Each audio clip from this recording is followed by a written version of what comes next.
Welcome, my friends, my fellow fans of Clash of Clans. It is your host, Galadon. Thank you guys so much for stopping by today's video. Yes, we are talking about the strange but true, the unusual attacks that we are seeing at the highest league levels of gameplay in Clash of Clans. These, however, are not necessarily that unusual, but we are seeing twists on some of the most common meta attacks recently. This one, notice right away. Do you see the spell lineup? Do you see the unusual use of 2 clone spells? Now, of course, I had to reach out to Shaso and ask him if it was okay to burn his war base. He said, yeah, he's already moved on to a way tougher, way stronger, way more unusual war base. But you know what's not unusual? It's Galadon driving a Camaro. That's right, I've owned 3 in my life and now I am racing them in CSR2. This is the new standard and visuals. Look at this. Hyper-real drag racing in the palms of your hand, competing against live players across the world with your custom-built supercars. Team up with your friends, form a crew, tune your rides to maximum speed, and dominate the competition. A celebration of American car culture is going on right now. It's the American Road Trip event. Coast to coast, every day is a different story, exploring a car, location, or event. Make sure you check out CSR2 and download using the link in the description. It is free to play, and thank you to CSR2 for sponsoring this video. And now back to the Clash action and the attack. This is Shaso's epic base facing Hanoi Royal, and Trox and Paris, the player that dropped 2 clone spells along with a standard Lalo attack and picked up a 3-star against Tribe Gaming. So to sacrifice that many spell slots for clone spells seems unusual, but remember that Lalo attacks, when well executed, often end up completely overwhelming bases, so why not use 2 clone spells with your Electron portion of the attack? Perhaps this player has used Lalo so many times that it's just become second nature and it's just automatic. Like for you guys, is using code Galadon automatic second nature for you yet? If it is, let me know. If you are one of the many that goes to settings, more settings, and types in Galadon every time before you purchase packages or gems or a gold pass, I want to thank you guys. So please let me know down in the comments, and please remember that using code Galadon is not only a nice thing to do, it's the right thing to do, because half of what I get goes back to you guys in giveaways and charity giving as well. So you saw the double clone on the Electron, you saw a million clone balloons all over the place. In fact, the last of them just now blinking off the screen there. The remainder of the balloons don't have that much to get through. In fact, only a third of this base remains. Most of the defenses are gone and the balloons can cruise through with no more spells. Now that is one of the differences and one of the challenges of this attack, is when you use that many spells for the Electron portion, you don't have the heals, the freezes, and the hastes late in the attack, but you'll also notice another key. There are no wizard towers, there's no splash, there's no inferno towers out there, or even an air defense to battle these balloons. So they're going to go slowly, but they are going to get through the rest of the base, and that means that Shaso suffered a 3-star right here, and it was unusual.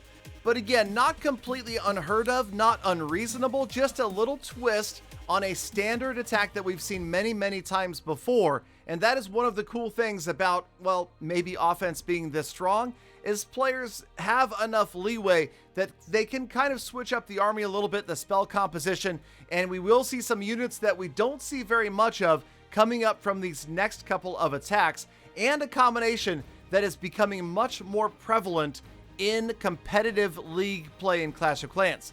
So let's go ahead and get right into the next battle, and this time we have Check from Tribe Gaming on the attack with a golem. Do you see the golem in there right next to the lava hound?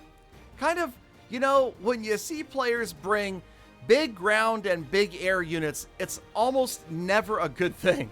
But Check is known for his innovation. Notice how he uses this golem when it finally drops in. This is a lightning Lalo, again, Zap Lalo attack, so something that we've seen many, many times recently. And yes, it's probably the predominant attack in CWL Champion 1 right now. But watch as the golem is going to go in after that wizard tower towards the bottom of your screen. That's eventually where the golem will head. Right now, you're working on the funnel with Check. He's got the Barbarian King actually sweeping by this entire area, and that's going to allow, here it is, watch that super wall breaker roll right in there. There's the Royal Champion on the left, and there's your golem. The golem is going to come in and distract the defenses.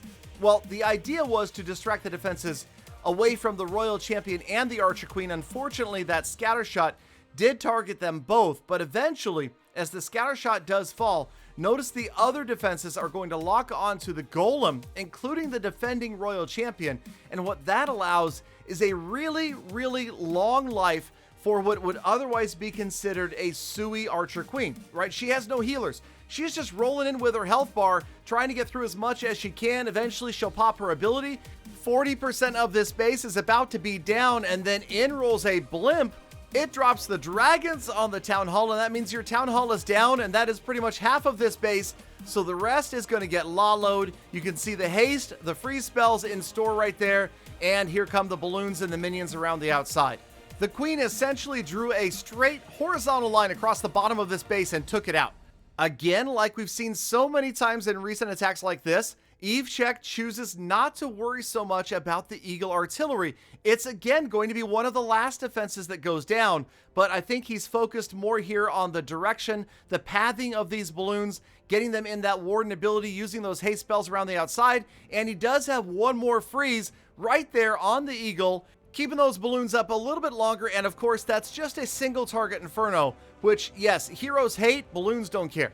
When you have a bunch of units, whether it be Hog Riders, Miners, or Balloons, facing off with a single target Inferno is not a big deal, and they easily overwhelm it right there. And of course, Evechek is going to walk to another beautiful 3-star with definitely an unusual twist, using 30 housing space to bring a maxed out golem to the party, extending the lifespan of the Archer Queen so much that maybe you can consider the fact that he spent 30 housing space on a golem that much more efficient than spending something like 80 housing space on 5 healers.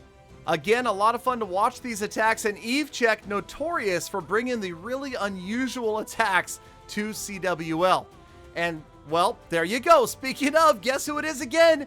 Evechek X, one of his alternate accounts, is going to roll in here with an attack that I wouldn't so much call strange but true, but I would say could be emerging meta. And what I mean is it's combining the popular Zap Lalo with the popular Hybrid, and now we've got Zap Hybrid. So notice the Earthquake spell, the Lightning spells are going to be focused on getting value, but not from the Clan Castle. The Clan Castle all by itself, probably designed to avoid the Zap Lalo, but Evechek uses the Lightning and the Earthquake spells to create a funnel and get rid of big value defenses in the core. So watch as the funnel starts to come together. Remember, that can't be a complete funnel. You need some buildings down from the outside to connect it.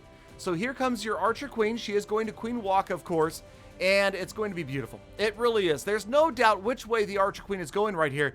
You know that she's going clockwise. She's going to head up towards that town hall, and that's exactly what Evechek wants. And sometimes in these hybrid attacks, getting the queen to go the correct direction is 60% of the battle. Once you've got that down and say you're pretty good at executing a queen walk, watch the bandit roll in here and help out just a little bit. Poisons the royal champion, and the Archer Queen still has not needed a rage spell. Finally, he pops the rage as she's in and triggering the Clan Castle. The baby dragon up there, and notice 1/4 of the base is out of here already. A beautiful funnel, and that means there's pretty much nowhere else for everybody to go from the hybrid portion once the Lava Hound pops and she gets rid of those lava pups.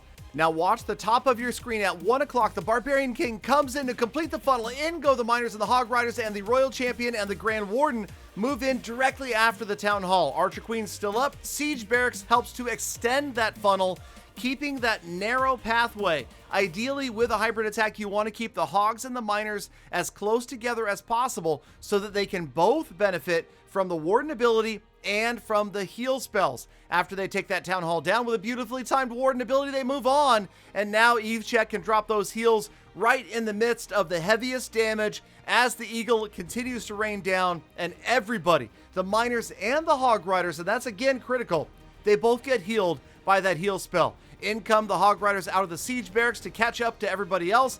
There's your last heal spell as the Eagle Artillery is going to get taken down. Also, you'll notice the heal dropped right where the giant bombs were, neutralizing the damage from the giant bombs and allowing those units to roll in and crush the last of the defenses on this base. Good stuff. Why don't my hybrid attacks go like this? Gosh darn it, I need more practice. I gotta tell you, these guys though, of course, to be serious, they plan these attacks for hours and hours on end. So maybe we can get some pointers from them. Practice makes perfect. Maybe not YOLOing attacks as much as I do is a good idea too. Either way, thank you so much to Tribe Gaming and EveCheck for sharing their bases and their attacks and defenses this season. Thank you guys for sticking around all the way to the very end of the episode. That makes you true Gala fam, and that's why I love, think about, and appreciate every single one of you every single day. So make the best of the rest of your day. Be kind to people, animals, and planet. I'll see you back here again tomorrow for Waffle Attacks.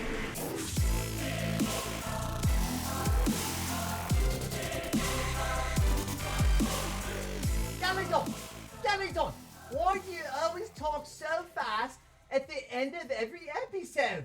Do you think you're going to run out of talk?